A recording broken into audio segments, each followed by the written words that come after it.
ಈ ಸಂಸ್ಥೆಯಲ್ಲಿ ಈಗ 1200 ಜನ ಲೈಫ್ ಮೆಂಬರ್ಸ್ ಇದ್ದಾರೆ. ಆರಂಭದಲ್ಲಿ ಲೈಫ್ ಮೆಂಬರ್ಶಿಪ್ 100 ರೂಪಾಯಿ, ಈಗ 5000 ರೂಪಾಯಿ. ಆದರೂ ಕೂಡ ನಮ್ಮ ಕಚೇರಿಗೆ ಬಂದು ಮೆಂಬರ್ ಆಗ್ತಾರೆ. ಯಾಕಂದರೆ ಈ ಸಂಸ್ಥೆಯ ಸದಸ್ಯರಾಗುವುದೇ ಒಂದು ಘನತೆ ಅಂತ ಭಾವಿಸಿದ್ದಾರೆ. ಇದು ಈ ಸಂಸ್ಥೆಯ ಹೆಗ್ಗಳಿಕೆ. ಒಂದು 20,025 ಪ್ರಶಸ್ತಿಗಳು, ಪೇಜಾವರ್ಷಿಗಳು ನಮಗೆ ಸದಾ ಆಶೀರ್ವಾದ ಮಾಡುವ ಮಹಾ ಪೋಷಕರು. ಅವರ ಹೆಸರಿನಲ್ಲಿ 1 ಲಕ್ಷ ರೂಪಾಯಿ ಒಂದು ಪ್ರಶಸ್ತಿಯನ್ನು ಯಕ್ಷಗಾನದ ಸಂಸ್ಥೆಗೆ ನಾವು ವಿಶೇಷ ಪ್ರಶಸ್ತಿಯನ್ನು ನೀಡ್ತಾ ಇದ್ದೇವೆ. ಯಕ್ಷಗಾನ ವಿದ್ವಾಂಸರಿಗೆ 60,000 ರೂಪಾಯಿ ಒಂದು ಪ್ರಶಸ್ತಿಯನ್ನು ಕೊಡ್ತಾ ಇದ್ದೇವೆ. ಪುಸ್ತಕ ಪ್ರಕಟಣೆ, ಸನ್ಮಾನ ಇಂಥದ್ದು ಒಂದಾದರೆ, ಎರಡನೇದ್ದು ಯಕ್ಷನಿಧಿ. ವೃತ್ತಿ ಮೇಳದ ಕಲಾವಿದರಿಗೆ ಕೆಲವರು ಕೇಳುವವರಿಲ್ಲ ಹೇಳ್ತಾ ಇದ್ದಾರೆ. ಇಲ್ಲ, 26 ವರ್ಷದಿಂದ ಕೇಳುವವರಿದ್ದೇವೆ. ನಾವು 1999 2000 ಇಸ್ವಿಯಿಂದ ಯಕ್ಷನಿಧಿಯಿಂದ ಆರಂಭಿಸಿ ಕಲಾವಿದರಿಗೆ ಎಲ್ಲ ವಿಮಾ ಸೌಲಭ್ಯವನ್ನು ಮಾಡಿದೆವು. ಅಪಘಾತ ವಿಮೆ, ಗ್ರೂಪ್ ಇನ್ಶೂರೆನ್ಸ್, ಮೆಡಿಕ್ಲೈಮು, 1 ಲಕ್ಷ ರೂಪಾಯಿಯ ಜೀವನಾನಂದ. ಮತ್ತು ಬರ್ತಾ ಅವರ ಸಹಭಾಗಿತ್ವ ಬಹಳ ವಿರಳವಾಯಿತು. ಈ ಹಿನ್ನೆಲೆಯಲ್ಲಿ ಅದನ್ನು ನಾವು ಕುಂಠಿತಗೊಳಿಸಿದೆವು. ಈಗ ಕಲಾವಿದರು ಕಷ್ಟಕ್ಕೆ ಒಳಗಾದರೆ ಪ್ರಥಮ ಬರುವುದು ಯಕ್ಷಗಾನ ಕಲಾರಂಗದ ಕಚೇರಿಗೆ. ಆಸ್ಪತ್ರೆ ಸೇರಿದರೆ ವೈದ್ಯಕೀಯ ನೆರವನ್ನು ಕೊಡ್ತೇವೆ. ಅವರ ಮಕ್ಕಳ ವಿದ್ಯಾಭ್ಯಾಸಕ್ಕೆ ನೆರವನ್ನು ನೀಡ್ತೇವೆ. ಪ್ರತಿ ವರ್ಷ ಮೇ 31ರಂದು ಸಮಾವೇಶ ನಡೀತದೆ. ಎಲ್ಲ ಮೇಳದ ಕಲಾವಿದರು ಸುಮಾರು 700-800 ಜನ ಕಲಾವಿದರು ಅಸೆಂಬಲ್ ಆಗ್ತಾರೆ ರಾಜಾಂಗಣದಲ್ಲಿ. ಅವರಿಗೆ ವೈದ್ಯಕೀಯ ಚಿಕಿತ್ಸೆಯನ್ನು, ಅವರ ವೈದ್ಯಕೀಯ ಟೆಸ್ಟನ್ನು ಮಾಡ್ತೇವೆ. ಆರೋಗ್ಯದ ಟೆಸ್ಟ್ ಮಾಡಿ ಆ ಬೆಳಗ್ಗೆ ಅದಕ್ಕೆ ಪರಿಹಾರವನ್ನು ಸೂಚಿಸ್ತೇವೆ. ನಂತರ ಹೋಗುವಾಗ ಒಂದು ಒಳ್ಳೆಯ ಗಿಫ್ಟನ್ನು ಕೊಡ್ತೇವೆ. ಒಂದು ಡೈರಿ, ಎಲ್ಲ ಕಲಾವಿದರ ವಿಳಾಸ, ಫೋನ್ ನಂಬರ್ ಅದರಲ್ಲಿರ್ತದೆ. ಕಳೆದ 15 ವರ್ಷದಿಂದ ಆ ಡೈರಿಯನ್ನು ನಾವು ಮುದ್ರಿಸ್ತಾ ಇದ್ದೇವೆ. ಹೀಗೆ ಕಲಾವಿದರಿಗೆ ಒಂದು ಪ್ರೀತಿಯ ಸಂಸ್ಥೆಯಾಗಿ ಇದು ಬೆಳೆದು ನಿಂತಿದೆ. ಮತ್ತು ವೃತ್ತಿ ಕಲಾವಿದರು ಮಾತ್ರ, ಯಾರ್ಯಾರು ಇದರ ಮೆಂಬರ್ ಅಲ್ಲ, ಕೇವಲ ವೃತ್ತಿ ಯಕ್ಷಗಾನ ಕಲಾವಿದರು ಮಾತ್ರ. 1200 ಜನ ಲೈಫ್ ಮೆಂಬರ್ಸ್ ಇದ್ದಾರೆ ವೃತ್ತಿ ಕಲಾವಿದರು. ಇದು ಕಲಾವಿದರಿಗೂ ಕೂಡ ನಾವು 7 ಮನೆಯನ್ನು ಕಟ್ಟಿಸಿಕೊಟ್ಟಿದ್ದೇವೆ. ಈಗ 2 ಮನೆಗಳು ನಿರ್ಮಾಣ ಹಂತದಲ್ಲಿವೆ. ಒಂದು ನಮ್ಮ ಹಟ್ಟಿ ಅಂಗಡಿಯಲ್ಲಿ, ಅದರ ಪ್ರಾಯೋಜಕರು ನಮ್ಮ ಅಧ್ಯಕ್ಷರೇ. 5 ಮನೆಯ ಪ್ರಾಯೋಜಕರು ನಮ್ಮ ಅಧ್ಯಕ್ಷರೇ. ಅದು ನಮಗೆ ಹೆಮ್ಮೆಯ ಸಂಗತಿ. 68ರಲ್ಲಿ 5 ಅವರೇ. ಆದ್ದರಿಂದ ನೀವೇನು ಮಾಡಿದ್ರು ಕೇಳಿದರೆ ನಮಗೆ ಹೇಳಲಿಕ್ಕೆ ಧೈರ್ಯ ಇದೆ. ಎರಡನೇದ್ದು ನೀವು ನೋಡಿರ್ಬೋದು, ಒಂದು 3-4 ದಿವಸದ ಹಿಂದೆ ಒಂದು ಬಿರುಗಾಳಿ ಸಮೇತ ಮಳೆ ಬಂತು. ಮಂದರ್ತಿ ಮೇಳದಲ್ಲಿ 10 ವರ್ಷ ಚಂಡೆವಾದಕನಾಗಿ, ಒಟ್ಟು 15 ವರ್ಷ ಚಂಡೆವಾದಕನಾಗಿ ಸೇವೆ ಸಲ್ಲಿಸಿದಂತಹ ಸುರೇಶ್ ಆಚಾರ್ಯ ಅವರ ಮನೆ, ಅದು ನೀವು ಫೋಟೋ ನೋಡಿದರೆ ಎಲ್ಲರೂ ಆಶ್ಚರ್ಯಪಟ್ಟರು. ಈ ಕಾಲದಲ್ಲಿ ಇಂಥ ಮನೆಯಲ್ಲಿ ಕಲಾವಿದರು ಬದುಕ್ತಾ ಇದ್ದಾರಾ, ವಾಸಿಸ್ತಾ ಇದ್ದಾರೆ ಹೇಳಿ. ಮನೆಯ ಬದ್ದ ಚೂರು ಮಾಡು ಕೂಡ ಚೆಲ್ಲಾಪಿಲ್ಲಿ ಆಯಿತು. ನಾವು ಹೋದೆವು. ಮರುದಿವಸದಿಂದಲೇ ಗಂಗಾಧರ್ ನಮ್ಮ ಅಧ್ಯಕ್ಷರು ಹೋಗಿ ಮಾರ್ಕಿಂಗ್ ಮಾಡಿ, ಈಗ ಪಂಚಾಂಗ ಆಯಿತು. 4 ದಿವಸದಲ್ಲಿ ಪಂಚಾಂಗ ಆಗೇ ಆಯಿತು. ಇನ್ನು 1 ತಿಂಗಳೊಳಗೆ ಮನೆ ಆಗ್ತದೆ. ಇದು ಈ ಸಂಸ್ಥೆಯ ವೈಶಿಷ್ಟ್ಯ. ಅಂದರೆ ಹಸಿವೆ ಆದಾಗ ಆಹಾರ ಕೊಡಬೇಕು. ನಮ್ಮ ಸರ್ಕಾರದೆಲ್ಲ ಹೇಗೆ ಹೇಳಿದರೆ, ಅವರು ಸಾಯಲಿಕ್ಕೆ ಆಗುವಾಗ ನೀರು ಬಿಡಲಿಕ್ಕೆ ತಯಾರಿದ್ದಾರೆ, ಹಸಿವೆ ಆದಾಗ ಅಲ್ಲ. ಒಂದು ಉದಾಹರಣೆ ಹೇಳ್ತೇನೆ. ಕೊರಗರಿಗೆ 150 ಮನೆಗಳು ನಮ್ಮ ಜಿಲ್ಲೆಗೆ ಅಲಾಟ್ ಆಗಿದೆ. ಒಂದೇ ಒಂದು ಮನೆ ಕೊರಗರಿಗೆ ಕೊಡಲಿಲ್ಲ. 80 ಮನೆಗಳು ಈಗ ಪ್ರಕ್ರಿಯೆ ಹಂತದಲ್ಲಿದೆ ಅಂತೆ. ನಾನು ಕೇಳಿದ್ದೆ. ಈಗ ಅದು ಪ್ರೊಸೆಸ್ ಆಗ್ತಾ ಇದೆ ಆನ್ಲೈನ್ನಲ್ಲಿ. ನಿಮ್ಗೊತ್ತು, ಕಂಪ್ಯೂಟರ್ಗೆ ಭಾಷೆ ಮನುಷ್ಯತ್ವ ಅರ್ಥ ಆಗೋದಿಲ್ಲ. ಅದಾಗುವಾಗ ಆ ಮನೆಯವರು ಯಾರು ಇರುವುದಿಲ್ಲ. ಇಂಥ ವ್ಯವಸ್ಥೆಯಲ್ಲಿ ನಾವಿದ್ದೇವೆ. ದೂರಿ ಪ್ರಯೋಜನ ಇಲ್ಲ. ನಮ್ಮ ಮಿತಿಯಲ್ಲಿ ಏನು ಸಾಧ್ಯ ಉಂಟು ಅದನ್ನು ಮಾಡ್ತಾ ಇದ್ದೇವೆ. ನಮ್ಮ ಒಂದೇ ಉದ್ದೇಶ ಅದೇ, ತಕ್ಷಣ ನಾವು ಸ್ಪಂದಿಸಬೇಕು ಹೇಳಿ. ಇದಕ್ಕೆ ಒಂದು ಉದಾಹರಣೆ, ಆ ಕಲಾವಿದರಿಗೆ ಮನೆ ಈಗಾಗಲೇ ಮೆಟೀರಿಯಲ್ ಎಲ್ಲ ಬಂದಾಯಿತು. ಗದ್ದೆ, ಇದರ ಹಾಗೆ ಗದ್ದೆ, ಮಳೆ ಬಂದರೆ ವಾಹನ ಇಲ್ಲ, ಇತ್ಲಾಗೆ ದಾರಿ ಇಲ್ಲ, ಆ ಮನೆಗೆ ಸ್ಕೂಟ್ರ್ ಹೋಗೋದಿಲ್ಲ, ಇನ್ನು ನಡ್ಕೊಂಡು ಹೋಗೋದು ಕಷ್ಟ. ಅಂಥ ಸ್ಥಿತಿಯಲ್ಲಿ ಆ ಕಲಾವಿದನ ಮನೆ ಇದೆ. ತುಂಬ ಸಜ್ಜನ, ತಂದೆಗೆ ಅಸೌಖ್ಯ. ಹೀಗೆ ಕಲಾವಿದರಿಗೆ ನೆರವನ್ನು ನೀಡ್ತಾ ಇದ್ದೆ. 3ನೇದು ವಿದ್ಯಾಪೋಷಕ್ಕೆ ಮತ್ತು ಯಕ್ಷಗಾನಕ್ಕೆ ಏನೇನು ಸಂಬಂಧ ಇಲ್ಲ. ಇದು ಈ ತಂಡದ ಸಾಮಾಜಿಕ ತುಡಿತದ ಒಂದು ಸಂಕೇತ. ವಿದ್ಯಾಪೋಷಕ ಎಂಬುದು ಉಡುಪಿ ಜಿಲ್ಲೆಯ ಆರ್ಥಿಕವಾಗಿ ಹಿಂದುಳಿದ ಪ್ರತಿಭಾವಂತ. ಹೇಗೆ ಹೇಳಿದರೆ, ಕನ್ನಡ ಮಾಧ್ಯಮದಲ್ಲಿ ಓದಿರಬೇಕು 10ನೇ ಕ್ಲಾಸ್ನವರೆಗೆ. ಯಾಕೆ ಅಂತ ಹೇಳಿದರೆ, ಅವ್ರು ಡೊನೇಷನ್ ಕೊಟ್ಟು ಕನ್ನಡ ಮಾಧ್ಯಮ ಇರುವಾಗ ಇಂಗ್ಲೀಷ್ ಮೀಡಿಯಮಿಗೆ ಹೋದ ಹೇಳಿದರೆ ಒಂದಷ್ಟು ಮೊತ್ತ ಇದೆ ಹೇಳಿ ನಮ್ಮದೊಂದು ಊಹೆ.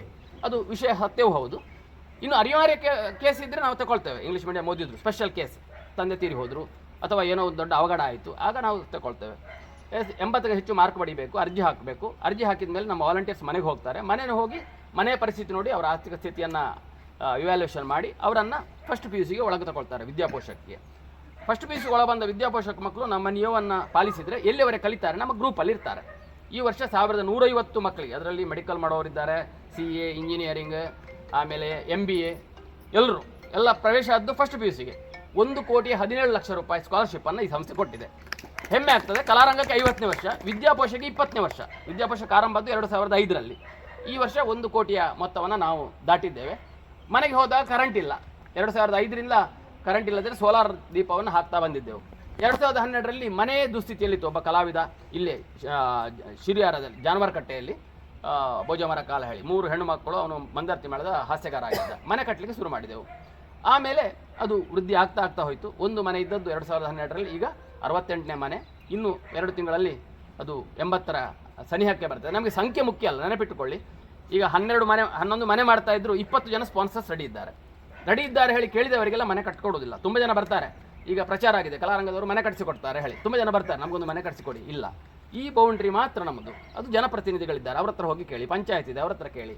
ನಾವು ಅರ್ಹರಿಗೆ ಮಾತ್ರ, ವಿದ್ಯಾರ್ಥಿಗಳಿಗೆ ಮತ್ತು ಕಲಾವಿದರಿಗೆ ಎರಡೇ ನಮ್ಮದು ಚೌಕಟ್ಟು. ಅದನ್ನು ಮೀರಿ ನಾವು ಹೋಗುವುದಿಲ್ಲ. ಸೊ ಮನೆಗೆ ಭೇಟಿ ನೀಡೋದು ದೊಡ್ಡ ಕೆಲಸ. ಈಗ SLC ರಿಸಲ್ಟ್ ನಾಡ್ದು ಮೇ 10 ಒಳಗೆ ಬರ್ಬೋದು. ನಮ್ಮ ಕಾರ್ಯಕರ್ತರು ಇಲ್ಲಿ ಹಿರಿಯರಾದ SV ಭಟ್ರಿಂದ ಹಿಡಿದು, ಯಾಕಂದರೆ ಯಾರು ಹೇಳುವುದಿಲ್ಲ, ಅವರು ಖುಷಿಗಾಗಿ ಆ ದಿನಕ್ಕಾಗಿ ಕಾಯ್ತಾರೆ. ಬೆಳಿಗ್ಗೆ 8 ಗಂಟೆ ಹೋದರೆ ಬರುವಾಗ ರಾತ್ರಿ 8-9 ಗಂಟೆ ಆಗ್ತದೆ. ಒಂದು 8-10 ಮನೆ ಆಗ್ತದೆ ಒಂದು ದಿವಸದಲ್ಲಿ. ನಮ್ಮ ಹೆಚ್ಚಿನ ಮಕ್ಕಳು ಇರೋದು ಬೈಂದೂರು, ಕುಂದಾಪುರದಲ್ಲಿ. ನಮಗೆ ಮಾರ್ಗ ಗೊತ್ತಿರೋದಿಲ್ಲ, ಮಳೆಗಾಲ, ಕೆಲವೊಮ್ಮೆ ಮಧ್ಯಾಹ್ನ ಊಟ ಇಲ್ಲ. ಆದರೂ ಕೂಡ ಈ ಕಾರ್ಯಕರ್ತರು, ನಾನು ಅದನ್ನು ಉಲ್ಲೇಖಿಸಲೇಬೇಕು, SV ಭಟ್ರಿದ್ದಾರೆ, ಭುವನಪ್ರಸಾದ್ ಹೆಗಡೆ ಇದ್ದಾರೆ, ನಾರಾಯಣ ಹೆಗಡೆ ಇದ್ದಾರೆ, ಎಲ್ಲ ಈ ಹಿರಿಯರು ಕೂಡ, ವಿಜಯ್ ಕುಮಾರರು, ಇವರೆಲ್ಲ ಸೇರಿ ಮನೆ ಭೇಟಿ ಮಾಡ್ತಾರೆ, ವರದಿ ಒಪ್ಪಿಸ್ತಾರೆ. ಆಮೇಲೆ ಒಮ್ಮೆ ಒಳ ಬಂದರೆ ಮತ್ತೆ ನಮ್ಮ ಗ್ರೂಪಲ್ಲಿ ಇರ್ತಾರೆ. ಇದು ಮತ್ತು ಫಸ್ಟ್ PUC ಎಕ್ಸಾಮ್ ಆದ ಕೂಡ 5 ದಿವಸದ ಕ್ಯಾಂಪ್ ಮಾಡ್ತೇವೆ ಕಲಾರಂಗದಲ್ಲಿ. ಈ ಸರಿ 220 ಮಕ್ಕಳಿಗೆ 5 ದಿವಸದ ಕ್ಯಾಂಪನ್ನು ನಮ್ಮ ಹೊಸ ಬಿಲ್ಡಿಂಗ್ನಲ್ಲಿ ಮಾಡಿದ್ದೆವು. ತುಂಬ ಅದು ಪರಿಣಾಮಕಾರಿಯಾದಂಥ ಕ್ಯಾಂಪು. ಇದು ಸೆಕೆಂಡ್. 3ನೇದಾದರೆ 4ನೇದು ಯಕ್ಷ ಶಿಕ್ಷಣ. ಅದಕ್ಕೊಂದು ಬೇರೆ ಟ್ರಸ್ಟ್ ಇದೆ. ಉಡುಪಿಯ ಶಾಸಕರ ಅಧ್ಯಕ್ಷರು, ಪರ್ಯಾಯ ಮಠಾಧೀಶರು, ಗೌರವಾಧ್ಯಕ್ಷರು, ಕಲಾರಂಗದ ಕಾರ್ಯದರ್ಶಿಯಾಗಿ ಕಳೆದ 17 ವರ್ಷದಿಂದ ಪ್ರೌಢಶಾಲೆಗಳಲ್ಲಿ ಯಕ್ಷಗಾನ ಕಲಿಸ್ತಾ ಪ್ರದರ್ಶನ ಮಾಡಿದ್ದೇವೆ. ಈ ವರ್ಷ 91 ಪ್ರೌಢಶಾಲೆಗಳಲ್ಲಿ 2880 ಮಕ್ಕಳಿಗೆ ಯಕ್ಷಗಾನ ಕಲಿಸಿ ಅಷ್ಟು ಪ್ರದರ್ಶನವನ್ನು ನವೆಂಬರ್ನಿಂದ ಜನವರಿ 3ರವರೆಗೆ 11 ಕಡೆಯಲ್ಲಿ ನಾವು ಪ್ರದರ್ಶನವನ್ನು ಮಾಡಿದ್ದೇವೆ. ಇದೊಂದು ಅಪೂರ್ವ ಕಾರ್ಯಕ್ರಮ. ಇದಕ್ಕೂ ಕೂಡ 1-1.5 ತಿಂಗಳು ನಮಗೆ ಅದೇ ಕೆಲಸ. ಅದರ ಹಿಂದೆ ನಮ್ಮ ಇಡೀ ತಂಡ ಇರ್ತದೆ. ಹೀಗೆ ಅದರ ಮುಂದುವರೆದ ಭಾಗ ಈ ಸರಿ 60 ಮಕ್ಕಳಿಗೆ ನಮ್ಮ ಹಾಲ್ನಲ್ಲೇ ಒಂದು ಸನ್ನಿವಾಸ ಯಕ್ಷಗಾನ ಕ್ಯಾಂಪ್ ಮಾಡಿದೆವು. ತುಂಬ ಪರಿಣಾಮಕಾರಿಯಾದ ಕ್ಯಾಂಪ್ ಅದು. ಬೆಳಿಗ್ಗೆ 6 ಗಂಟೆಯಿಂದ 11 ಗಂಟೆವರೆಗೆ ಆ ಮಕ್ಕಳು 8 ಮತ್ತು 9ನೇ ಕ್ಲಾಸ್ನ ಮಕ್ಕಳು ವೇಷ ಮಾಡಿಕೊಳ್ಳುವುದು, ಕುಣಿತ ಕಲಿತುಕೊಳ್ಳುವಂತಹ ಒಂದು ವಿದ್ಯೆಯನ್ನು ಕಲಿತಿದ್ದಾರೆ. ಹೀಗೆ ಒಂದಷ್ಟು ಕೆಲಸವನ್ನು ಈ ಸಂಸ್ಥೆ ಮಾಡ್ತಾ ಬಂದಿದೆ. 4 ವಿಭಾಗದ ಕೆಲಸವನ್ನು ಸಂಸ್ಥೆ ಮಾಡಿದೆ. ಇದಕ್ಕೆ ಒಂದು ನಮಗೆ ದೊಡ್ಡ ಪ್ರಶಸ್ತಿಯೋ, ಪುರಸ್ಕಾರವೋ, ಮನ್ನಣೆಯೋ, ಗೌರವೋ ಎಂಬ ರೀತಿಯಲ್ಲಿ ಇನ್ಫೋಸಿಸ್ ಫೌಂಡೇಶನ್ ಒಂದು 15.8 ಕೋಟಿಯ ಕಟ್ಟಡವನ್ನು ಉಡುಪಿಯಲ್ಲಿ ನಮಗೆ ಕಟ್ಟಿಸಿಕೊಟ್ಟಿದೆ. ಅದು ನಮ್ಮ 40 ಜನ ಕಾರ್ಯಕರ್ತರ ಒಂದು ಪರಿಶುದ್ಧ ಕೆಲಸಕ್ಕೆ ಸಿಕ್ಕಿದ ದೊಡ್ಡ ಮನ್ನಣೆ. ಅದಕ್ಕಿಂತಲೂ ಮುಖ್ಯವಾಗಿ ಒಂದು ಸಭಾಂಗಣ ಇದೆ, 388 ಸೀಟಿದ್ದು. ಅದು ತುಂಬ ಇಡೀ ಉಡುಪಿ ಮಾತ್ರ ಅಲ್ಲ, ಇಡೀ ಬೇರೆ ಜಿಲ್ಲೆ, ರಾಜ್ಯದವರು ಬಂದವರು ಕೂಡ ಮೆಚ್ಚಿದರು. ನಮ್ಮ ಊರಲ್ಲಿ ಕೂಡ ಇಂಥ ಒಳ್ಳೆಯ ಹಾಲ್ ಇಲ್ಲ ಹೇಳಿ. ನಾಡ್ದು 31ನೇ ತಾರೀಕು 50ನೇ ವರ್ಷಕ್ಕೆ ಬೇರೆ ಏನು ವಿಶೇಷ ಕಾರ್ಯಕ್ರಮ ನಾವು ಮಾಡೋದಿಲ್ಲ. ಒಂದು 50 ಜನ 70 ವರ್ಷ ದಾಟಿದ, ಇಷ್ಟರವರೆಗೆ ರಾಜ್ಯೋತ್ಸವ ಪ್ರಶಸ್ತಿ, ಅಕಾಡೆಮಿ ಪ್ರಶಸ್ತಿ ಸಿಗದೇ ಇದ್ದ ಕಲಾವಿದರಿಗೆ 50 ಸಾವಿರ ರೂಪಾಯಿ ಕೊಟ್ಟು ನಾವು ಪ್ರಶಸ್ತಿಯನ್ನು ಕೊಡ್ತಾ ಇದ್ದೇವೆ. 50 ಜನ ಕಲಾವಿದರಿಗೆ.